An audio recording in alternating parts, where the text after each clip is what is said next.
ময়মনসিংহ নগরীর গোলকিবাড়ি বাইলেনে ৫ তলা একটি আবাসিক ভবন হেলে পড়েছে। খবর পেয়ে ফায়ার সার্ভিস এবং পুলিশ সদস্যরা এসে ভবনের বাসিন্দাদের নিরাপদে নামিয়ে এনেছেন।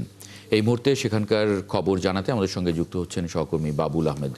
বাবুল, ভবনটির কি অবস্থা দেখছেন এবং এর কারণ কি ধরা হচ্ছে? কেন ভবনটি হেলে পড়ল? ফায়ার সার্ভিসের সদস্যরা কি বলছেন?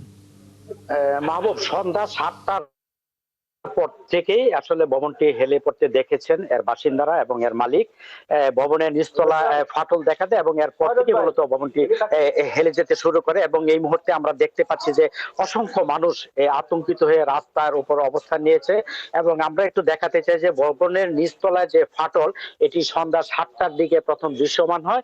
এরপরে যে নিচতলার ফাটল, এটি ধীরে ধীরে বড় হতে থাকে।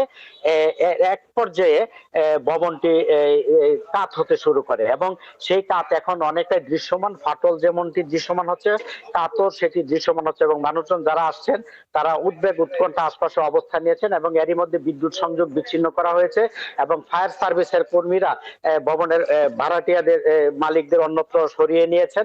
এবং মালিক যে রয়েছেন রফিকুল ইসলাম লিটন, তিনি অভিযোগ করে জানিয়েছেন যে পাশে যে একটি বহুতল ভবন করছেন গ্রিন ডেভেলপ কোম্পানি, সেই ডেভেলপার কোম্পানির যে নির্মাণ, যেটি বেসমেন্টের কাজ চলছিল এবং সেই যে সুরক্ষার ব্যবস্থা যেটি বা বিল্ডিং কোড মেনে যেটি করার কথা, সেটি না থাকায় তারা বলছেন যে এই বিপর্যয় এবং এই বিল্ডিংটি কাজ হতে শুরু করেছে এবং সেটি এখন একটি ঝুঁকিপূর্ণ। এবং ফায়ার সার্ভিসের যে স্টেশন মাস্টার, স্টেশন অফিসার, তিনি জানিয়েছেন যে ভবনটি ঝুঁকিপূর্ণ এবং ঝুঁকিপূর্ণ বিবেচনায় আসলে ভবন থেকে বাসিন্দাদের সরিয়ে দেওয়া হয়েছে।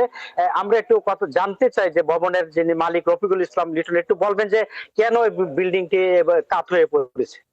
আমাদের বিল্ডিং এর পাশে যে ডেভেলপারে যে ২০ তলা ভবন করতেছে, এই গুলকিবাড়ি এই যে চিপা রাস্তার মধ্যে এত ছোট জায়গার মধ্যে ২০ তলা ভবন করতে যায়, তারা যে বেকু দিয়ে অনেক গভীর করছে, আন্ডারগ্রাউন্ড করতে যায় অনেক গভীর করছে। গভীর করার কারণেই মূলত আমার ভবনটা ধসে পড়তেছে। ধন্যবাদ। আপনি শুনছিলেন যে তিনি যেটি বলছেন যে আসলে এই বিল্ডিং কোড না মানার কারণে যে সিটি কর্পোরেশন এবং জি, বাবুল আহমেদ, অনেক ধন্যবাদ যুক্ত হওয়ার জন্য। ময়মনসিংহ থেকে সহকর্মী বাবুল আহমেদ বলছিলেন।